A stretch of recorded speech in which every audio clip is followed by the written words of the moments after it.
Hello friends, today we are going to discuss about the bird flu or the avian influenza and it has number of variant including the H5N1. So what is bird flu? Is it contagious? Is it dangerous for human being? What is the mortality rate? What are the tests conducted all over the world to check the avian influenza? Today we will discuss all about these things. I am Gaurav Marwaha from Unique IA Study Circle.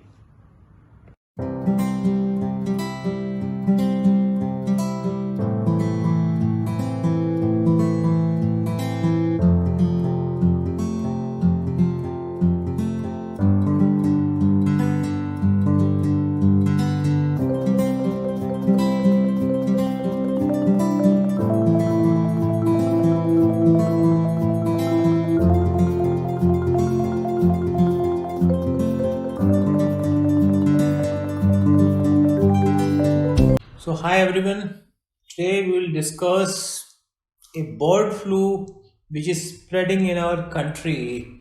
You can call it the avian influenza, you can call it the H1N1, H5N1 avian bird flu. तो बहुत से नामों से ये जान सकते हैं. So birds are dying at large number mysteriously in India. They have died in number of states like Haryana, Rajasthan, MP, Kerala, Himachal Pradesh, MP. Number of states they have died already.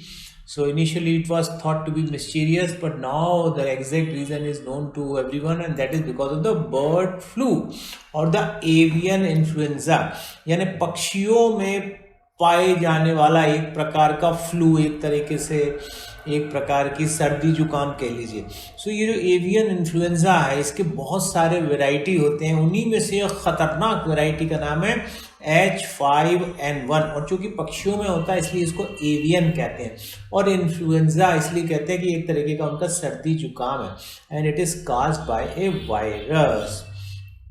So dear friend, जो starting होती है ये माना जाता है thought process में कि these virus they normally occur among the wild aquatic birds world wide.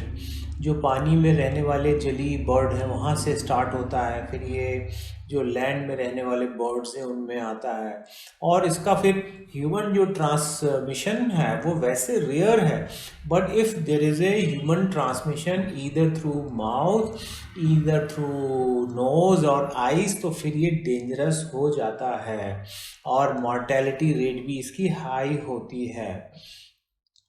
तो डियर फ्रेंड्स, इसमें फिर जो ह्यूमन बींग्स हैं they have they can suffer from fever, cough, sore throat, muscle ache, abdominal pain, diarrhea, nausea and vomiting.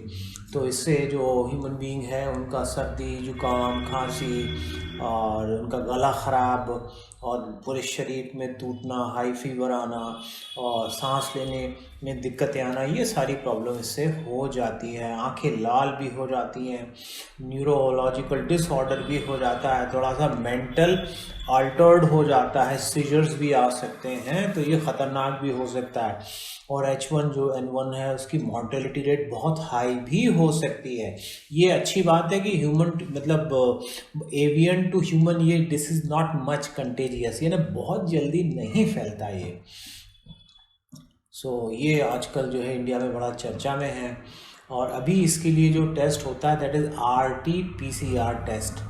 तो जो dead जो birds हैं उनको एक लैब में ले जाके RT-PCR टेस्ट होता है.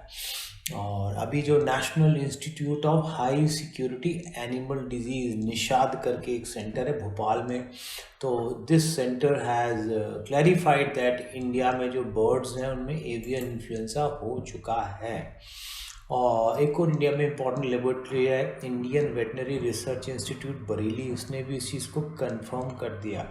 और जैसे जैसे बार बार हम बता रहे हैं कि एवियन टू ह्यूमन ट्रांसमिशन के चांसेस तो कम है, फिर भी ध्यान रखना चाहिए, ह्यूमन बीइंग्स को हम लोगों को ध्यान रखना चाहिए. और जो इसके लिए टेस्ट कराया जाता है RT-PCR, that is reverse transcription polymerase chain reaction test. RT that is reverse transcription or PCR that is polymerase chain reaction test. तो एक लेबोरेटरी टेक्निक होती है जो कंबाइन करती है reverse transcription of RNA into DNA और उसको amplify करके फिर वो ये स्टडी करती है कि ये इन्फ्लुएंजा पक्षियों में पहुंचा कि नहीं या ह्यूमन बीइंग में पहुंचा कि नहीं। तो ये एक स्पेसिफिक आरएनए को पढ़ती है और मतलब इस वायरस को पढ़ती है। ये वायरस जो एवियन इन्फ्लुएंजा के भी बहुत सारे वायरस होते हैं डियर फ्रेंड्स, तो ये कौन सा वायरस हुआ उसका पता लगाती है। फिर एक मन में सवाल आता है कि can avian influenza transmitted to human, क्योंकि कई सोर्सेज बताते हैं कि भाई नहीं फैलता, कई बताते हैं फैलता है। तो ये बात सही है कि from avian to human the transmission chances are rare but they can not be denied. तो जो ह्यूमन बीइंग्स हैं उनकी आईज, नोज, माउथ से ये हो भी सकता है, तो बहुत ही ध्यान रखने की बात है। और जहाँ तक पोल्ट्री का जो चिकन खाने की बात है, तो नॉर्मली अगर पका के चिकन खाया जाए, अच्छी तरीके से कुक करके खाया जाए, तो फिर इसके ट्रांसमिशन के चांसेस, बर्ड फ्लू के ट्रांसमिशन के चांसेस ह्यूमन बीइंग में नहीं होते हैं। सिम्टम्स तो आप समझ ही गए इसके, chest pain, breathlessness, headache, vomiting, cough, seizures वगैरह वगैरह। और सेफ्टी मेजर्स में डियर फ्रेंड्स आप समझ गए कि ट्रांसमिशन के चांसेस तो कम है, लेकिन चांसेस फिर भी हैं। तो जो डायरेक्ट कांटेक्ट है एवियन को बचा जाए, मास्क पहना जाए, हैंड वॉश यूज़ किया जाए, तो इस तरह से इससे बचा जा सकता है। एंड मॉर्टेलिटी रेट की जहाँ तक बात है, ऑल्दो ये ज़्यादा कंटेजियस नहीं होता, लेकिन मॉर्टेलिटी रेट तो डियर फ्रेंड बहुत हाई है। इसके जो H5N1 वेरिएंट की 60% इसकी मॉर्टेलिटी रेट है। दुनिया में अभी कोविड का इतना बड़ा देखिए पेंडेमिक फैला हुआ है कोविड, और उसकी जो मॉर्टेलिटी रेट है 1.5 to 3% के आसपास है।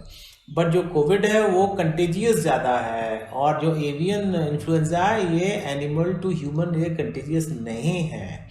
तो चलिए कम से कम इतना तो रिलीफ है कि ह्यूमन बीइंग में जल्दी ट्रांसमिट नहीं होगा, लेकिन फिर भी हमको प्रिवेंटिव मेजर्स रखने ही होंगे। फिर मन में एक थॉट आता है कि जैसे कोविड की वैक्सीन है, तो जो एवियन इन्फ्लुएंजा की कोई वैक्सीन है, तो जो फूड एंड ड्रग एडमिनिस्ट्रेशन है यूएस का, उसने इस बात को कंफर्म किया है कि H1N1 जो बर्ड फ्लू है उसके एक स्ट्रेन की अभी वैक्सीन तैयार हो गई है, लेकिन अभी ये जो वैक्सीन है मार्केट में नहीं आई है। तो चूँकि वैक्सीन मार्केट में नहीं आई है, तो वे फॉरवर्ड तो यही है कि हम सब अपने आप को, we should prevent ourselves to come in contact with the source of the avian influenza, और हम उनको दूर रहें। बाई चांस कांटेक्ट करना है तो फेस मास्क पहने, दूर से हम एवियन के को दूर से जो भी उनकी काम करना है दूर से करें, टच ना करें। टच किया हुआ है तो अच्छी तरीके से हैंड वॉश करें, आइज़ भी प्रोटेक्टेड अपनी रखें, क्योंकि हम अगर प्रोटेक्ट रहेंगे तभी हमारे साथी प्रोटेक्ट रहेंगे, because it's a time of one health. एक की भी हेल्थ बिगड़ी तो वो सबकी हेल्थ बिगाड़ता है। तो दिस इज़ द टाइम कि हम अपने आप को न केवल कोविड से सेव करें, we should also save ourselves from avian influenza and its different strain including H5N1। And ये भी ज़रूरी है, जो पोल्ट्री भी गवर्नमेंट बार बार पोल्ट्री को जाए, चेक करे, और जो वहाँ जो इन्फ्लुएंजा की जो वैक्सीनेशन जो एवियन यानी पोल्ट्री को होती है वो भी बार बार वैक्सीन लगाई जाए। सो डियर फ्रेंड्स, ये था एवियन इन्फ्लुएंजा, उसके रीजंस, उसके टेस्ट, और अभी इंडिया में क्या पोजीशन है और किस तरह से we can protect our self, and what is the mortality rate and what is the way forward. Thank you very much.